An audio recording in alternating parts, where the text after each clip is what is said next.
Welcome to Breaking Ties, Is Divorce the Answer? This is your go-to source for practical advice and support when considering if a divorce is the right answer for you.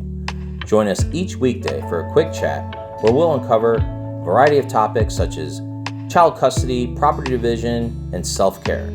Together, we'll explore the emotional, financial, and legal aspects of divorce and help you find the best path forward for you and your family. Here is your host and Certified Divorce Financial Analyst professional, Mike Fulkerson. Hello and welcome to Breaking Ties, Is Divorce the Answer podcast. Today, we are going to be talking about temporary child support during a divorce. I really want to start off with making sure we're on the same page as to understanding what temporary child support is.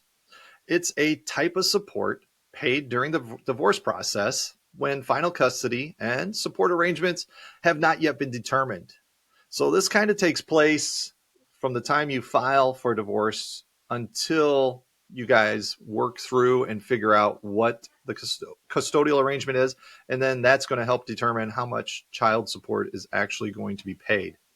Now, it's really paid by the non-custodial parent at the time, and it's designed to cover the immediate needs of the children while the divorce is being processed and finalized and going through all those proceedings. Is it necessary?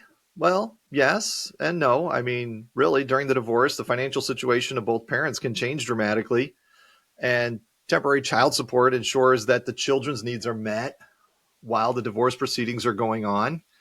And this support can cover things like food and clothing and housing and medical expenses, and really just helps ensures that the children's needs are covered and can continue to receive the same standard of living that they had before the divorce. Now, when it comes to determining how much temporary child support should be paid, the amount is determined usually by the court, and they'll take things into account like the income of both parents, the number of children involved, and any other factors that they deem relevant. And in some cases, the court may use guidelines or formulas to calculate the amount of support, but in others, the court may use its own discretion to determine what is fair and reasonable. So, in closing here, it is important to remember that temporary child support is not meant to be a permanent arrangement, but rather just a temporary solution while the divorce is being processed and finalized. Once everything is finalized, once you have the agreements in place for child custody and child support, then the temporary child support will actually just adjust to whatever those new numbers happen to be. I want to thank you today for listening to the Breaking Ties, Is Divorce the Answer podcast, and I hope the information has been helpful in understanding the role of temporary child support. If you have any questions, my information is in the description of the podcast there. Feel free to reach out and ask. I'm always happy to help. And, be sure to check us out on the next podcast coming up. And remember that divorce is not the end of your story. It is the start of the next great chapter.